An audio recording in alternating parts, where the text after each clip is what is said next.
Hola chicos, ¿cómo están? Bienvenidos a un video diferente en este canal. En esta ocasión vamos a tocar un tema muy importante, no importa en el nivel en el que estén, ya sea primaria, secundaria, bachillerato, universidad. Siempre es importante tener en cuenta que va a llegar un momento en el que vamos a necesitar de los métodos de estudio. Para comenzar, podemos decir que aprender de memoria las cosas ya pasó de moda y aparte, los resultados de aprender solo de memoria podrían ser muy malos o fatales. Si se les olvida una palabra, puede que por nerviosismo se les olvide todo lo demás. Es por eso que para ello existen muchas técnicas que permiten a los estudiantes realizar asociaciones de palabras o de imágenes o algún otro método de los que vamos a ver a continuación, que permite que los estudiantes puedan tener, aparte de memorización, aprendizaje. Comencemos con el subrayado. Creo que este es uno de los métodos más antiguos que existe y de los más conocidos, ¿verdad? Hay que destacar que con el subrayado lo que se espera es usar resaltadores para destacar las partes más importantes de una temática. Aquí tenemos un ejemplo de la jerarquía de colores. El título y las palabras clave pueden ir de un color, las ideas importantes de otro, definiciones de otro y autores de otro color. Hay materias que son 100% teóricas y de las cuales es muy difícil poder realizar ciertas técnicas de las que vamos a ver. Entonces el subrayado nunca pasa de moda, siempre puede ser el inicio de un método bueno de estudio.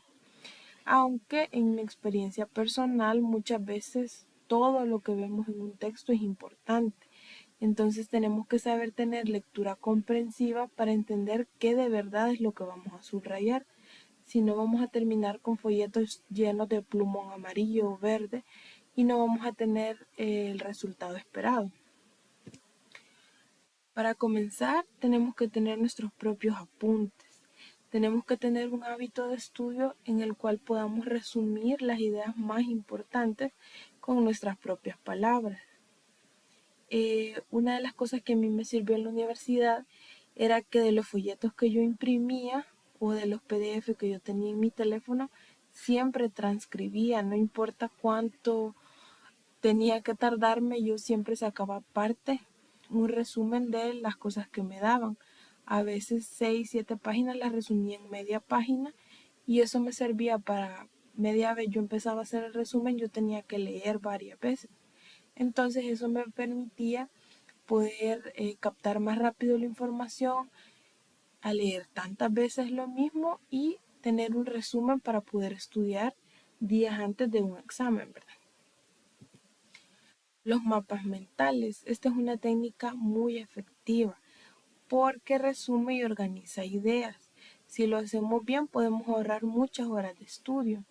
Yo utilizaba los mapas mentales en materias como sociología, por ejemplo, en los que hay un hecho histórico central, que podría ir eso en el tema principal, y alrededor podríamos poner fechas claves o importantes. En los siguientes circulitos podríamos poner hechos clave que sucedieron en ese tiempo y que fueron relevantes para el tema principal. De esa manera se construye un mapa mental, la idea principal que es el tema, luego podríamos poner ya sea nombres de autores y en el subconcepto qué fue lo más importante que hicieron. O podríamos poner, por ejemplo, eh, un tema de guerra, por ejemplo, la guerra de tal año, y en los conceptos podríamos poner hechos que la marcaron y en los subconceptos las personas que se relacionaron a ese hecho. Esa es la manera en la que podemos llevar los mapas mentales. Eso nos ayuda a que cuando vemos el mapa recordamos la idea, entonces es mucho más fácil estudiar con mapas mentales. Las fichas de estudio. Estas están bastante relacionadas con el resumen del que les hablaba al principio. Si queremos asimilar datos como números, conceptos o vocabularios, tenemos que aprender a hacer fichas. Aparte que en las exposiciones, ya sea de nivel universitario o bachillerato, casi siempre se utilizan fichas. En la parte de arriba va la asignatura o el tema, las ideas importantes van en el centro y abajo podemos poner conceptos clave. Las fichas sirven para guiarnos. No es bueno que una ficha esté topada o full de letra porque entonces pierde su sentido, que es resumir. Una ficha de estudio puede sacarnos de apuros en una exposición o en una ponencia y nos ayuda a recordar las ideas más importantes. También los ejercicios y los casos prácticos. Hay muchas materias que se prestan para esto, por ejemplo, economía, en el que el concepto a veces no se comprende sin aprender a hacer primero un ejercicio o un caso práctico. Igual sucede con matemáticas. Media vez nosotros podamos hacer el ejercicio, vamos a poder entender mejor el concepto. Acá nos dice, ¿alguna vez te ha pasado que no entendías la teoría? Realizando ejercicios o casos prácticos se puede asimilar la teoría de manera más sencilla. En finanzas, contabilidad, estadística, negocios, física y otras materias que resuelvan problemas. Este tipo de técnica de ejercicios y casos prácticos son ideales en estas materias. Ahora bien, tenemos otro que es el test. Cuando nosotros estudiamos para varios parciales o exámenes en un mismo día, tenemos que aprender a hacernos autoexámenes. Esto nos ayuda a repasar y a prepararnos. Muchas veces lo podemos hacer como cuestionarios, en los cuales ponemos preguntas acerca de todos los resúmenes que tenemos y así podemos resolver los tests o las preguntas que surjan, ¿verdad? Otra de ellas es la lluvia de ideas. La lluvia de ideas trata acerca de que tener un tema principal y un grupo de personas comienza a dar sus ideas y perspectivas.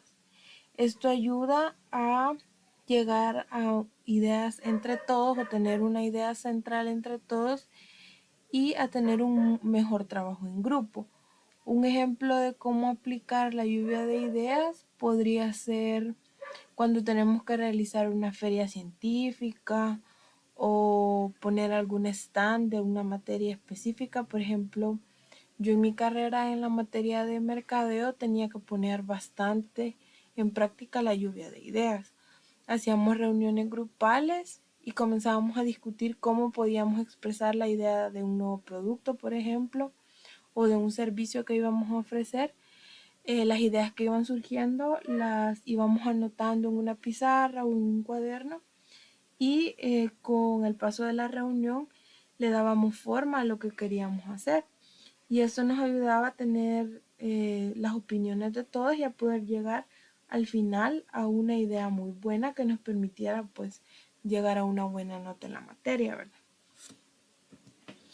Y para finalizar, dejé la técnica que yo más utilicé en la universidad aún sin saber su nombre. Y creo que muchos de ustedes ya lo hacen. Son las reglas mnemotécnicas. Estas permiten memorizar listas y conjuntos. Solo hay que asociar los conceptos con otros que sean más familiares.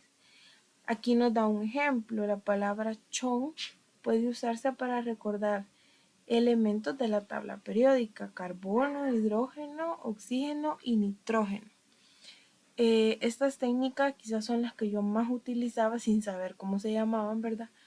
Yo llevaba una materia que se llamaba teoría administrativa y en esa materia veíamos demasiados conceptos y generalmente los exámenes eran súper largos. Entonces lo que yo hacía era que relacionaba las palabras, creaba siglas y me aprendía, digamos, ponía OPA, por ejemplo, organizar, producir, analizar. Y yo sabía que esa sigla significaba eso. Entonces cuando tenía el examen para mí era mucho más fácil recordar cuando tenía tanto que aprenderme. Bueno, vamos a explicar algunas de las técnicas que entran en la regla mnemotécnica porque es la que más se puede utilizar. A veces, como les decía, hay materias en las que no se puede resumir tanto porque todo es importante. Entonces, también llega un punto en el que nosotros en el estudio ya no memorizamos tan fácil. A mí me pasó en la universidad, yo los primeros 2, 3 años yo memorizaba mucho más rápido, me podía desvelar más estudiando y ya cuarto y quinto año yo estaba tan cansada que me costaba mucho memorizar, entonces yo aplicaba esta técnica. El primero es el método de las iniciales. Aquí se memoriza una lista de conceptos eh, y se le da una constitución a una nueva palabra, que era lo que les mencionaba. Por ejemplo, si quieren memorizar países de América del Norte, creas la sigla MEUC, que significa México, Estados Unidos y Canadá. Es mucho más fácil memorizar eso que los países por separado. También podemos asociar recuerdos. Por ejemplo, si alguien quiere recordar el nombre de alguien, asocia el nombre de esa persona con el nombre de alguien que ya conozca que tenga ese nombre, un vecino o un familiar. Otra es una palabra u oración creativa. Se forma una palabra inventada con base a las primeras letras de los conceptos a memorizar. Si quieres aprender 5 capitales europeas, puedes crear la palabra Marilopavi, que esta sirve para memorizar países como Madrid, Lisboa, Roma, París y Berlín. El concepto puede sonar algo raro, pero cuando nosotros creamos las palabras es mucho más fácil memorizarlas. También el método de relato, que son varios elementos que nos permiten recordar un relato. Por ejemplo, si quieren recordar una fecha como la conquista de América, memoriza una historia que incluya esos números. Por ejemplo, la fecha es 1492. Entonces ella creó algo que decía: la señora del departamento 1 visitó a su vecina del cuarto piso y le pidió si la acompañaba a comprar 9 panes para sus 2 hijos. Creó una historia, incluyó los números que tenía que memorizar y para ella fue mucho más fácil por medio del método de relato. También están los acrósticos. Son las primeras letras de un concepto para poder estudiar una frase entera. Por ejemplo, Sol, Mercurio, Venus, Tierra, Marte, Júpiter, Saturno, Urano y Neptuno. Pueden memorizar una frase: mi vieja tía María jamás supo usar números. Y con eso pueden memorizar. Había una ecuación que yo creo que ustedes la conocen, cuando uno ve el tema de las derivadas y de las integrales, que es bastante larga. Yo recuerdo que en la universidad teníamos una maestra que nos dijo que le pusiéramos a la ecuación: un día vi una vaca vestida de unicornio. Se me olvidó pegar acá la ecuación, pero muchos de ustedes tal vez la conocen. La fragmentación de la información, memorizar números extensos y palabras largas. Por ejemplo, ese número tan largo que aparece aquí lo podemos fragmentar en pares. Por ejemplo, 15, 36, 45, 39 y 68. Y eso permite que memoricemos el número completo. Esto sirve mucho en matemáticas o en estadística. Y por último, la mnemotecnia visual, que lo utilizamos con imágenes para recordar algo puntual. Por ejemplo, esta se usa mucho en Latinoamérica, donde cerramos el puño y los nudillos son los meses de 31 días y las cavidades los que tienen 30. Acá está la imagen de eso. Creo que casi todos hemos utilizado esta técnica para recordar cuántos días tiene un mes. No importa realmente qué técnica utilicen, porque no hay una técnica que sea mucho más fácil. Muchos tenemos técnicas predilectas, por ejemplo la mía era esta. A mí me servía muchísimo utilizar la mnemotécnica. Yo aprendí mucho así, yo también utilicé muchos resúmenes, fichas. Todos estos métodos me sirvieron muchísimo durante tantos años de estudio. Espero que a ustedes también les resulte útil. Si les gustan este tipo de videos, coméntenmelo, no olviden suscribirse y dejar su like. Gracias por verme y nos vemos en un próximo video.